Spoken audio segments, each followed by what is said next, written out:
A mad tea party. There was a table set out under a tree in front of the house, and the March Hare and the Hatter were having tea at it. A Dormouse was sitting between them, fast asleep, and the other two were using it as a cushion, resting their elbows on it and talking over its head. Very uncomfortable for the Dormouse, thought Alice. Only, as it's asleep, I suppose it doesn't mind.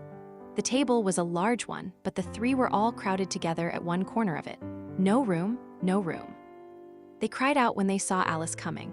"There's plenty of room," said Alice indignantly, and she sat down in a large armchair at one end of the table. "Have some wine," the March Hare said in an encouraging tone. Alice looked all round the table, but there was nothing on it but tea. "I don't see any wine," she remarked. "There isn't any," said the March Hare. "Then it wasn't very civil of you to offer it," said Alice angrily. "It wasn't very civil of you to sit down without being invited," said the March Hare. "I didn't know it was your table," said Alice. "It's laid for a great many more than three." "Your hair wants cutting," said the Hatter. He had been looking at Alice for some time with great curiosity, and this was his first speech. "You should learn not to make personal remarks," Alice said with some severity. "It's very rude."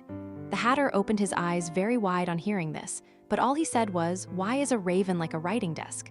"Come, we shall have some fun now," thought Alice. "I'm glad they've begun asking riddles. I believe I can guess that," she added aloud. "Do you mean that you think you can find out the answer to it?" said the March Hare. "Exactly so," said Alice. "Then you should say what you mean," the March Hare went on. "I do," Alice hastily replied. At least I mean what I say. That's the same thing, you know." "Not the same thing a bit," said the Hatter. "You might just as well say that I see what I eat is the same thing as I eat what I see." "You might just as well say," added the March Hare, "that I like what I get is the same thing as I get what I like."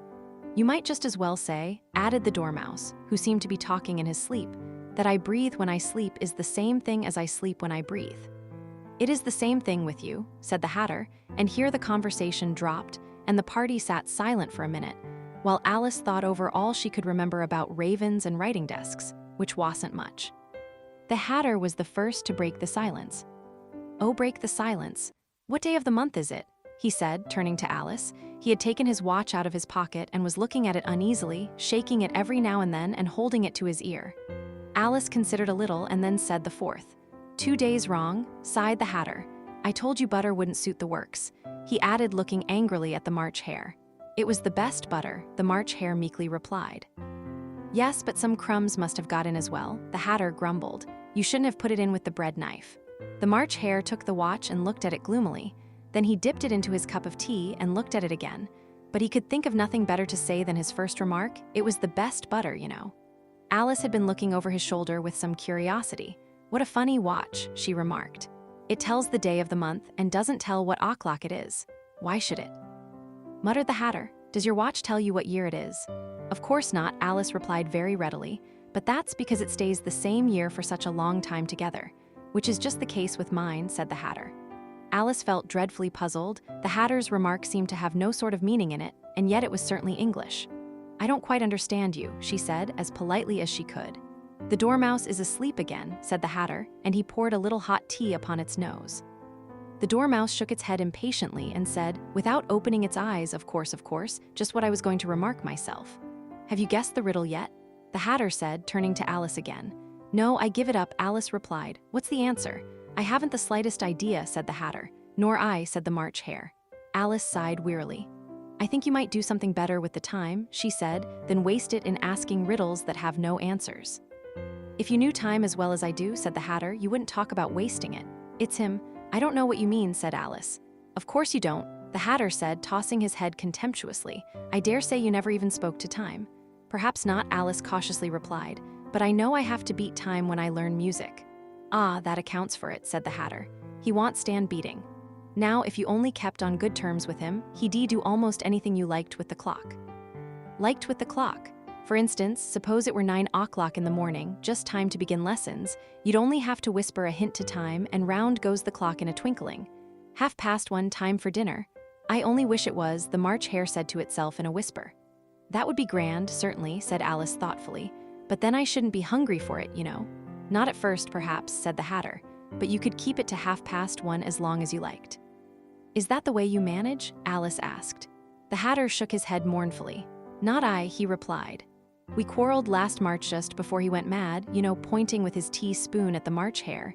It was at the great concert given by the Queen of Hearts, and I had to sing Twinkle, Twinkle, Little Bat.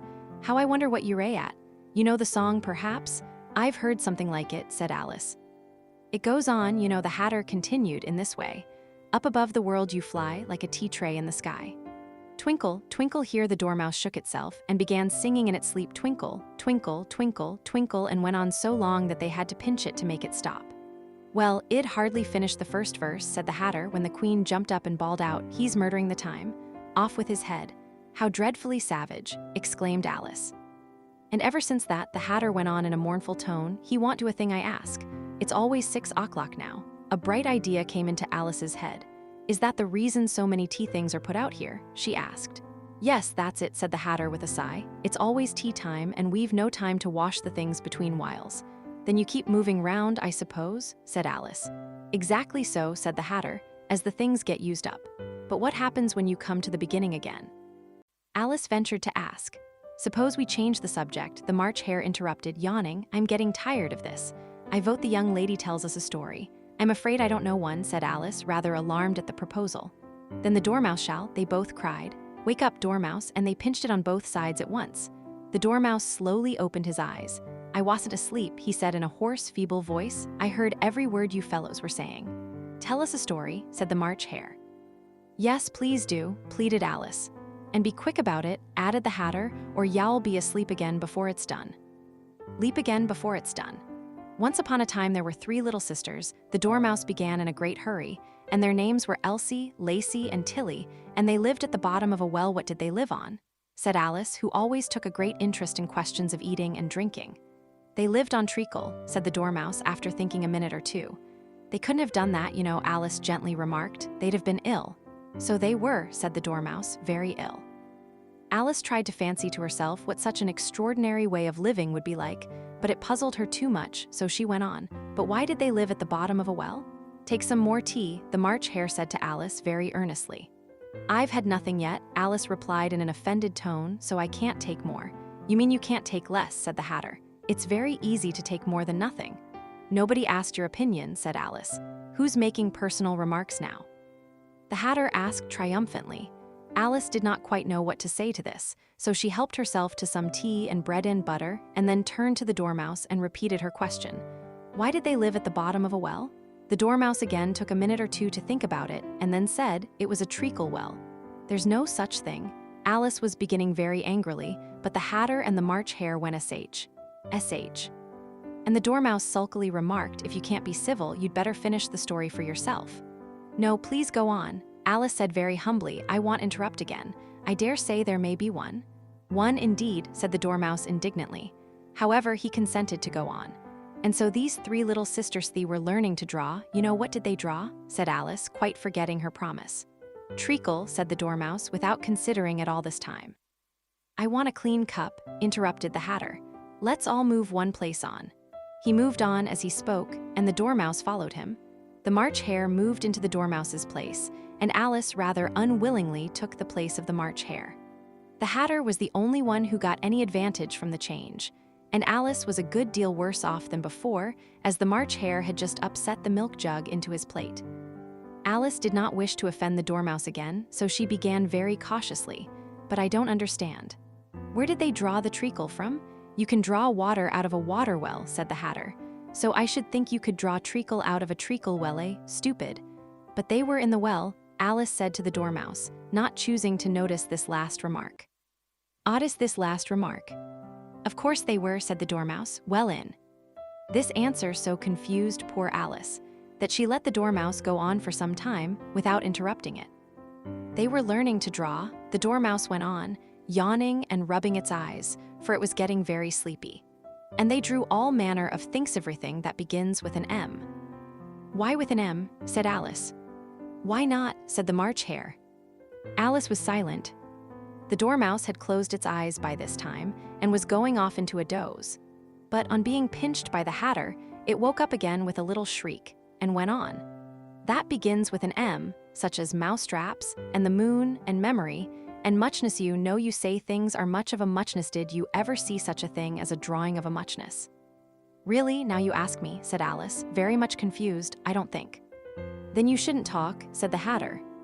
This piece of rudeness was more than Alice could bear. She got up in great disgust and walked off. The Dormouse fell asleep instantly, and neither of the others took the least notice of her going, though she looked back once or twice, half hoping that they would call after her. The last time she saw them, they were trying to put the Dormouse into the teapot. "At any rate, I'll never go there again," said Alice as she picked her way through the wood. "It's the stupidest tea party I ever was at in all my life." Just as she said this, she noticed that one of the trees had a door leading right into it. "That's very curious," she thought, "but everything's curious today. I think I may as well go in at once." And in she went. Once more she found herself in the long hall and close to the little glass table. "Now, I'll manage better this time," she said to herself, and began by taking the little golden key and unlocking the door that led into the garden. Then she went to work nibbling at the mushroom. She had kept a piece of it in her pocket till she was about a foot high. Then she walked down the little passage, and thence found herself at last in the beautiful garden, among the bright flower beds and the cool fountains.